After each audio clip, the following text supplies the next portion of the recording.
Pemirsa, kontestasi pemilu 2024 semakin memanas. Nama-nama capres semakin terang benderang. Setidaknya 3 nama telah dideklarasikan para elit partai. Akankah terjadi skenario persaingan 3 capres di pemilu mendatang? PDIP bisa mengusung Ganjar Pranowo secara mandiri karena telah memenuhi presidensial threshold 20%. Namun PSI dan juga Hanura juga telah menyatakan dukungannya terhadap Ganjar. Ganjar juga lebih mendengarkan instruksi keinginan PDIP daripada kehendak yang diinginkan oleh istana. Apa itu kehendak istana? Banyak, agar tidak tergesa-gesa mendeklarasikan diri. Yang kita lihat ini kan ketat di antara 3 nama dan belum ada satupun yang mencapai angka 50%. Sudah pasti baik Ganjar, Prabowo ataupun Anies membutuhkan sosok calon wakil presiden bukan hanya sebagai pelengkap tapi sebagai support secara elektoral. 200 hari menuju Pilpres 2024, lembaga survei Australia, Ganjar kalahkan Prabowo Anies. Jajak pendapat yang digelar lembaga survei Australia Outing Research menemukan Ganjar Pranowo unggul terhadap Prabowo Subianto dan Anies Baswedan. Peneliti memprediksikan Pilpres 2024 akan berlangsung ketat. Alasannya elektabilitas capres top of mind hanya selisih tipis. Ganjar unggul 1% terhadap Prabowo dan selisih 7% dengan Anies. Jarak antara Menteri Pertahanan dan mantan Gubernur Jakarta hanya 6%. Berikut hasil jajak pendapat Outing Research periode 12-7 Juni 2023. Jadi sebenarnya di sini ada 2 fase ya. Fase pertama adalah saat kami mendiskusikan ini sebelum ini menjadi sebuah langkah hukum. Dan pada saat kami diskusikan ini sekitar bulan Desember 2022 ya. Diskusi terkait anak muda. Kenapa anak-anak muda di Indonesia menurut berbagai survei ya, itu menjadi apolitis. Mereka tidak merasa hiruk-pikuk politik itu bersentuhan dengan kulit mereka, kurang lebih seperti itu ya. Dan kami dapati argumen-argumen yang cukup valid, yaitu salah satunya adalah anak-anak muda ini partisipasi politiknya rendah karena salah satunya adalah mereka masih merasa bahwa mereka hanyalah objek politik, mereka bukan subjek politik. Sementara PSI itu kan didirikan untuk membuka ruang selebar-lebarnya buat anak-anak muda mengisi posisi-posisi politik ya. Baik itu di pusat maupun di daerah, legislatif maupun di eksekutif gitu. Nah, kemudian kita berangkat kepada soal halangan-halangan apa saja, dan salah satunya adalah soal batasan umur capres cawapres. Dan inilah kemudian pada tanggal 9 Maret ya 2023 tim LBH kami ya itu mengajukan semacam judicial review. Mereka menyerahkan dokumen-dokumennya gitu. Dan ada 5 alasan, Mas, yang kita tuliskan di dalam dokumen tersebut. Yang poinnya intinya kenapa baru sekarang dan kenapa 35 tahun itu adalah? Ya karena anak-anak muda itu masih jadi objek politik. Oke. Dan mereka menganggap hiruk-pikuk politik itu tidak bersentuhan dengan kulit mereka. Sehingga partisipasi anak-anak muda itu rendah terhadap politik, sehingga berbagai survei kemudian wajar mengatakan bahwa anak-anak muda di Indonesia itu apolitis gitu. Nah, itulah kenapa pentingnya ya. Inilah diskusi kami yang pertama.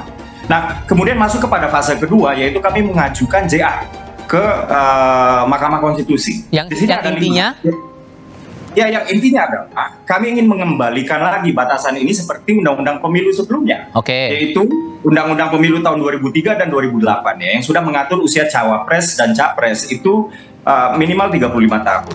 Elektabilitas Ganjar Pranowo 34%, Prabowo Subianto 33%, Anies Baswedan 27%. Visi misi capres melanjutkan dan perbaikan dengan program Jokowi 61%, kebijakan baru dan berbeda 20%, melanjutkan kebijakan Jokowi 18%. Sebagai pembanding, Tribun Manado.co.id juga mengutip berbagai hasil survei terbaru oleh Lembaga Survei Nasional periode Juni sampai Juli 2023. Lembaga Survei Nasional periode 10 sampai 19 Juli 2023, Prabowo Subianto 28,5%, Ganjar Pranowo 17,6%, Anies Baswedan 13,4%. Pertanyaan tertutup, Prabowo Subianto 33,8%, Ganjar Pranowo 20,2%, Anies Baswedan 16,4%. Simulasi 3 capres, Prabowo Subianto 40,5%, Ganjar Pranowo 30,8%, Anies Baswedan 22,4%. Indikator Politik Indonesia 20-24 Juni 2023, Prabowo Subianto Prabowo Subianto 36,8%, Ganjar Pranowo 35,7%, Anies Baswedan 21,5%. Dukungan dari basis Jokowi Ma'ruf, Ganjar Pranowo 49,3%, Prabowo Subianto 28,5% dan Anies Baswedan 14,0%. Dukungan dari basis Prabowo Sandiaga, Prabowo Subianto 51,6%, Anies Baswedan 41,0%, Ganjar Pranowo 5,9%. Kalau kita lihat tadi dukungan itu beragam, ya. Dukungan kepada Ganjar Pranowo itu kuat di kalau lihat 5 provinsi besar tadi, dia kuat di Jawa Tengah, ya. Sementara dia tertinggal di Jawa Barat, ya, dan Banten, ya. Sementara dia bersaing dibandingkan dengan Prabowo di Jawa Timur, dia tertinggal di Jawa Timur, tapi selisihnya tidak signifikan. Institute for Democracy and Strategic Affairs periode 9-20 Juni 2023, Capres yang didukung Jokowi, Ganjar Pranowo 74%, Prabowo Subianto 22,4%, Erlangga Hartarto 2,2%. Memilih Capres yang didukung Jokowi, mengikuti pilihan Jokowi 19,3%, tidak mengikuti pilihan Jokowi 56,6%, menimbang 21%. Lembaga survei Australia, elektabilitas Ganjar kalahkan Prabowo dan Anies. Lembaga survei Outing Research yang berbasis di Australia merilis hasil jajak pendapat terbaru terkait elektabilitas para tokoh menjelang Pilpres 2024. Dalam survei yang dilakukan pada 12 Juni sampai 17 Juni, nama Ganjar Pranowo berada di peringkat pertama dan mengalahkan Prabowo Subianto beserta Anies Baswedan. Managing Director Outing Research John Outing mengatakan ketiga bakal calon presiden tersebut memiliki perolehan suara yang tak berjauhan. Dalam survei tersebut, elektabilitas Ganjar Pranowo mencapai 34%, lalu Prabowo Subianto sebesar 33%. Sementara Anies Baswedan hanya 27%. Kemudian sebanyak 3% responden menjawab rahasia dan atau belum memutuskan, sementara 3% lainnya tidak menjawab.